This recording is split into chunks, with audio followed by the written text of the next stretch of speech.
In 2018, Paul Pogba had everything football promised. World Cup glory, a €100 million price tag, fame bigger than most legends will ever know. They said he was unstoppable. They said he would dominate football for a decade. Instead, he disappeared. Not because he wasn't talented, but because talent was never his problem. Injuries broke his body. Ego clashed with managers.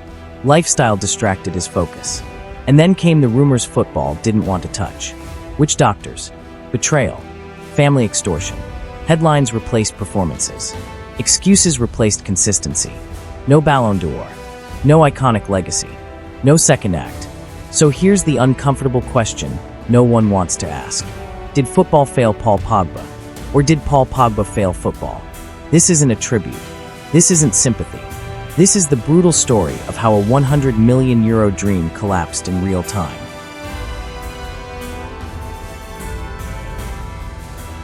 Paul Pogba was not normal talent.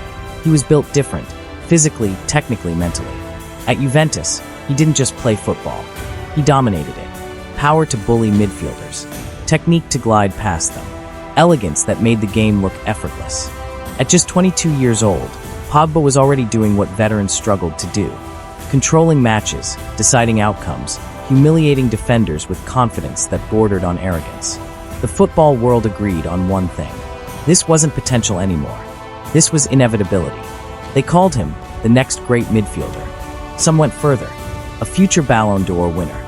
Then came Manchester United. In 2016, United didn't just sign Pogba. They made history. €105 million. The most expensive footballer the world had ever seen. The message wasn't subtle. It was a declaration. This team is his now. Build around him. Follow his lead. But football doesn't forgive price tags. It weaponizes them. With every touch, every mistake, every quiet game, the weight grew heavier.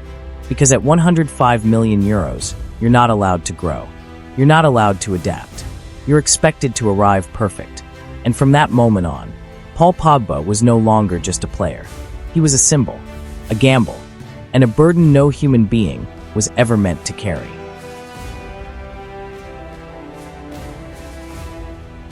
Paul Pogba wasn't just a footballer, he was a walking headline. A global brand before some players even hit 25. Haircuts that went viral before kickoff. Dance moves after defeats. Fashion shows. Music collaborations. Instagram fame. He lived in the spotlight. And the spotlight loved him. But the question lingered, whispered by pundits, fans, even teammates. Does he love football or the attention? Managers felt it most. Jose Mourinho questioned his focus, publicly and privately. Training sessions became battlegrounds. Tactical meetings turned into arguments. Teammates, once awed by his talent, began questioning his leadership. Fans started doubting his commitment. The narrative was shifting from genius to liability. Pogba wanted freedom. Football demanded structure. And in that tug-of-war, the pitch became a cage. Every brilliant pass was scrutinized. Every mistake magnified. Every moment off the ball turned into a headline. The tension never eased. Because at that level, talent alone doesn't win games. Discipline, focus, and mental fortitude do. And in the battle between brand and player, Pogba's footballing soul was caught in the middle.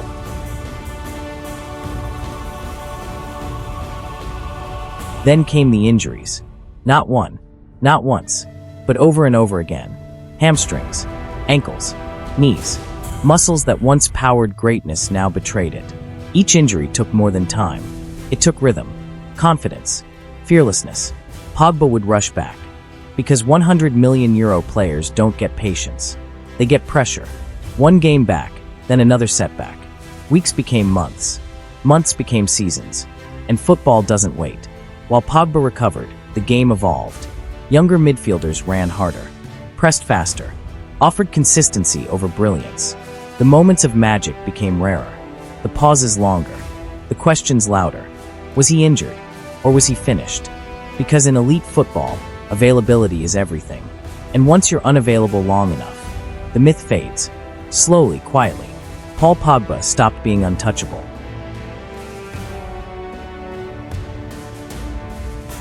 Then came the scandal no one saw coming. Not from rivals, not from the media, from inside his own circle. Reports emerged of extortion, of kidnapping threats, of millions demanded under fear and pressure. And at the center of it all, Paul Pogba's own brother. Private pain became public spectacle. Courtrooms replaced stadiums. Headlines replaced highlights. And then came the rumors football fans whispered but never forgot. Talk of witch doctors, of spiritual manipulation, of unseen forces blamed for injuries and decline. Pogba denied those claims, strongly, publicly. But in football, denial doesn't erase damage, because perception travels faster than truth. Suddenly, Pogba wasn't being discussed for his passing range, or his vision. He was a story, a controversy, a distraction, from midfield general to headline disaster. And football punishes distraction brutally, because the modern game demands clarity, focus, obsession. And when your mind is divided, by fear, by betrayal, by survival, your legs may still run, but your dominance disappears. Paul Pogba was still on the pitch, but mentally, he was fighting battles no footballer is trained to win.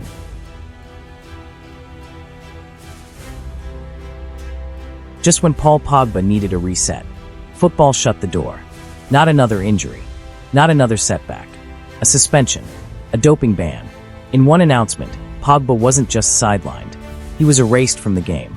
No match days, no training grounds, no chance to rebuild momentum. Silence replaced noise. At an age where comebacks demand perfection, Pogba had none of the things football forgives. Not youth, not rhythm, not patience from the public. Only history, and history can be cruel. Clubs moved on. Midfields were rebuilt without him. A generation that once looked up to Pogba now barely remembered watching him at his peak. The promise of immortality, of statues, legends, and debates about greatness, collapsed into a single question. Will anyone even remember how good he was? Because football doesn't reward potential. It doesn't honor hype. It only remembers what you finished. And Paul Pogba's career, once destined for eternity, was now fighting for something far smaller, to not be forgotten.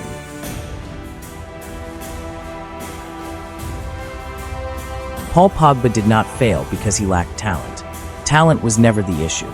He failed because talent alone is not enough. Because talent needs discipline, fame needs boundaries, and greatness demands sacrifice every single day. Pogba had the gifts of a legend, but legends are built in silence, far away from cameras, contracts, and applause. He will always be remembered for the World Cup, for the moments of brilliance, for the player he could be, but not for the career he should have had. And that is the real tragedy. Not that Paul Pogba fell, but that football saw greatness arrive early and leave unfinished. Was Paul Pogba a victim of injuries and betrayal, or the most gifted player of his generation who wasted it all? There's no safe answer. Tell us what you think in the comments. And if you want the truth behind football's biggest rises and collapses, subscribe to Iconic Era. No PR, no excuses, no filters. Thanks for watching. Bye.